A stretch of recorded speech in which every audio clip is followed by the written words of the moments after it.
Hi folks, and welcome back to the plot, and a happy new year as well. I don't know about you, but I've got a bit of a good feeling about this year. For once, I'm actually prepared. Normally it gets to around February and then suddenly it's like, oh no, I haven't done anything, go. But this year, the gardening year, I feel quite prepared for. I've got my chili seeds started super early. They're just my super hots, but you know, they are in, they've not germinated yet, but they're there, that's the main thing. I've got a windowsill full of microgreens that look absolutely... It's a really noisy pigeon. The two pigeons having a fight. Yeah, the windowsills are bursting with microgreens and all my onions have started germinating too. And I'm just feeling a bit quietly confident. It's so unusual for me. It's the 6th of January today and I'm just feeling really good. The weather is a bit pantso, which is why we're hiding in the greenhouse. But there's two main jobs on the allotment at the moment. Oh, I'm not going to put it down there. But yeah, two main jobs on the allotment. The main you will have seen lots of, and that is the greenhouse just behind me. I'll give you a bit of an update on that because I have been making some good progress. Really excited. But the other main thing is starting to get the beds ready. It's a little bit late, but getting the beds ready. And I'm going to give you a little bit more of a detailed look at the compost bays as well. And then I've got some actual work to get stuck into. So let me just finish my tea and then we'll get outside. First, let's have a look at this greenhouse. And it might not look like I've actually done too much to it, but I've spent many hours working on the base. You can see now the bricks are all laid in. And I did have a bit of a mare with this. It has been quite difficult, but we've got there eventually. So the original plan for this, which hasn't changed that much, is that under this kind of layer of bricks on the outside, I'd have a nice stone layer that would kind of act as drainage, but also just keep it really nice and solid and make sure that nothing was going to slip away or go where it shouldn't. But the problem is the stones are all very large.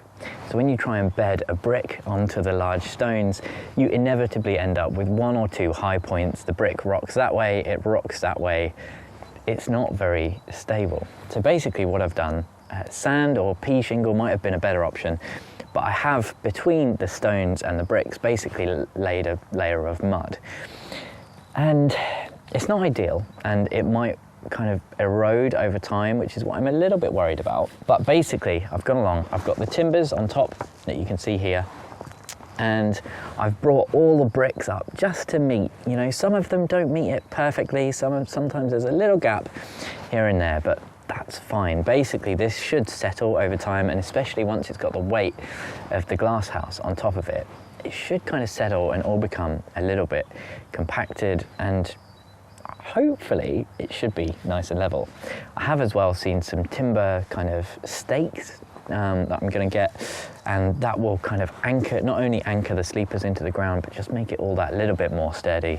With all the sleepers bolted together on top of these bricks, water should run off fairly easily.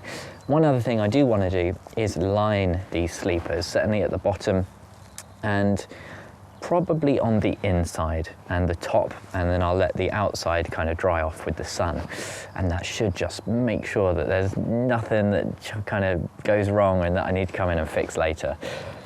But that's not all. It gets more difficult. There is one other issue, and that issue is all to do with the glass. I've only got 60%-ish of the glass, and I need to figure out how much of glass to order, and the only way to do that is to start glazing this thing and then count how many panes.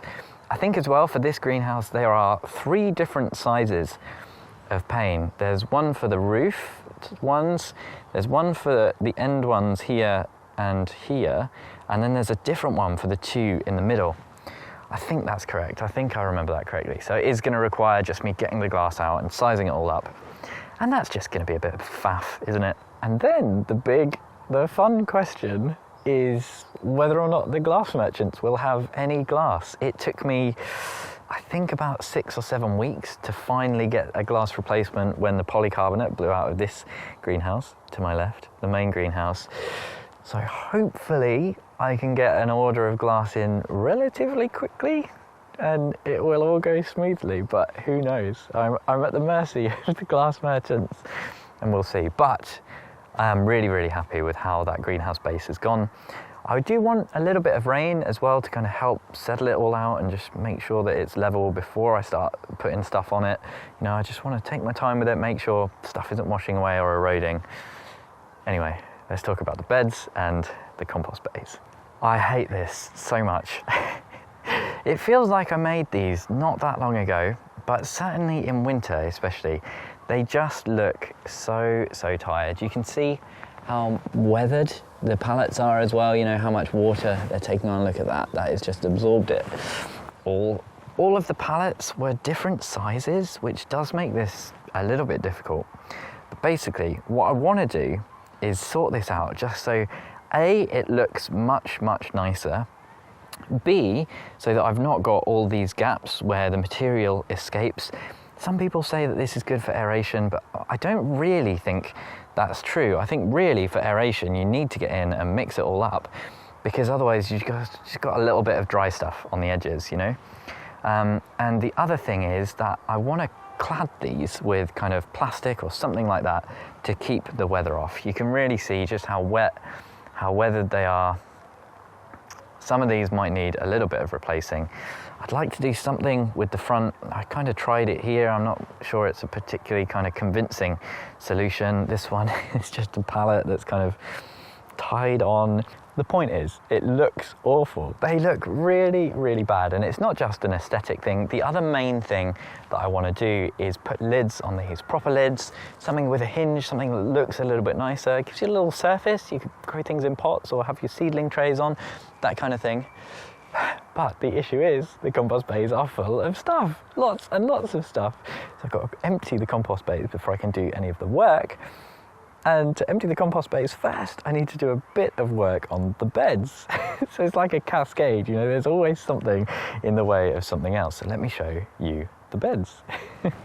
Now, normally around this time of year, I've basically put the beds to sleep, and I've got them covered with a kind of a weed membrane or something like that. I'm doing a few different things this year, and you can see it's just a bit of a mess. I actually came through here just a few days ago with a hoe, but it doesn't look it, does it? I could just, you know, offload the compost contents onto here, but I think it really makes sense for me to give this all a good proper weed before I do that. And as well, you can see I'm making changes to the structures here. This is becoming one big bed. I have taken the netting off the brassicas, which is always a bit of a nice relief, but the netting means I am very lax with the weeding, as you can see down here. So this all needs a proper weed as well, and this path wants to come up. And basically I kind of want to get that done before I start just chucking a load of compost on top of weeds that are already growing really strong. And I've got a new tool. Ta-da! Now, most of you have probably seen one of these. They are kind of all the rage. This is a Wolfgarten soil miller, completely not sponsored. I did ask Wolfgarten to send me one of these, and they weren't interested. So, you know, you win some, you lose some. But yes, basically, this is going to be, I'm hoping, a massive improvement for me, because my bed's quite heavy clay, and weeding them with a hoe is really hard work. It takes a really long time. I'm a little bit lazy, so normally the weeds have gotten a little bit too big. I've got lots of, what are they called? Not perennial, not persistent.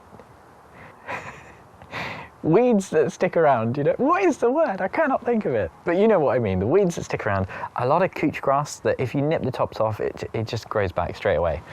This not only kind of mills the soil and breaks up the clumps, but it's also got one of these kind of backhoes which goes much deeper into the soil and should kind of really help root up all of that couch grass I can then come along and rake with. So this time I'm going to wait until it stops raining a little bit so I can hopefully show you this in action and maybe do a bit of a side-by-side comparison. So you can see here I've got a particularly weedy bit of ground. There's a few stones as well. Most of this is grasses. There's a little bit of bronze fennel. And I'm going to run the Wolfgarten soil miller through it and see how it does, and then use a hoe and just kind of give you my thoughts, see what we think. Oh, I'm very excited.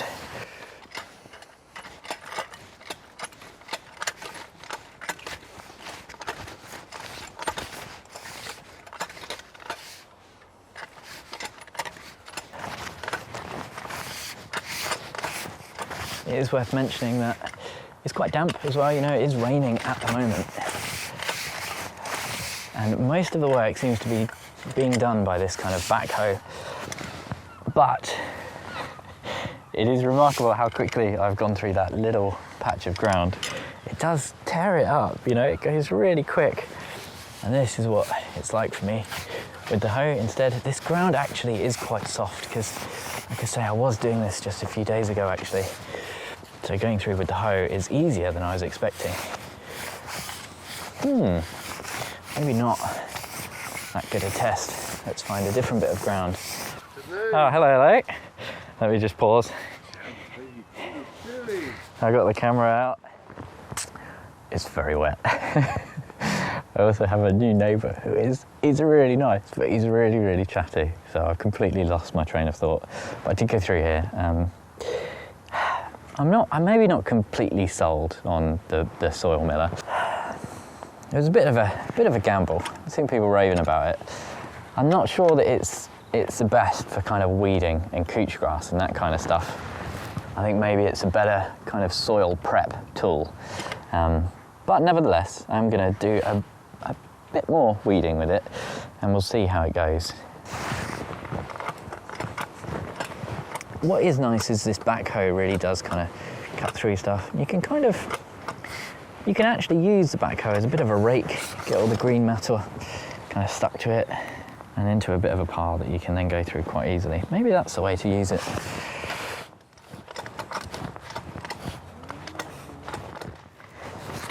And I think this is, I've heard people say it's not a great tool for using in the rain.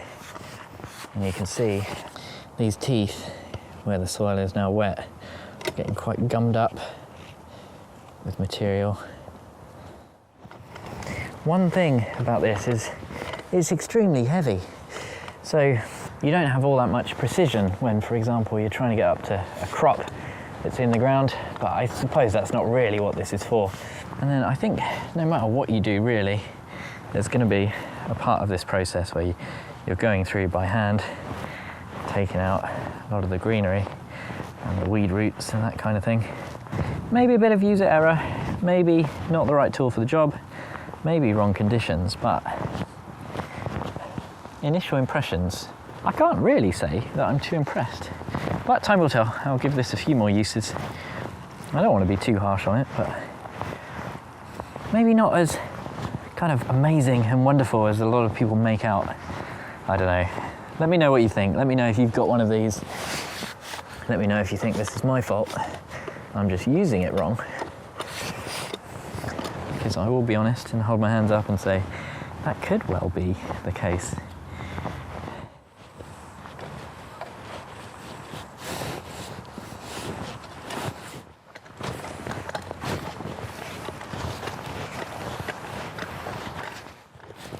This is where it's nicer, where you've got some quite kind of compacted, flaggy soil, and that backhoe sinks right in. It does just bring it all up, gets it nice and kind of fine and aerated. This weather really is vile. I'll give you clean you off a little bit.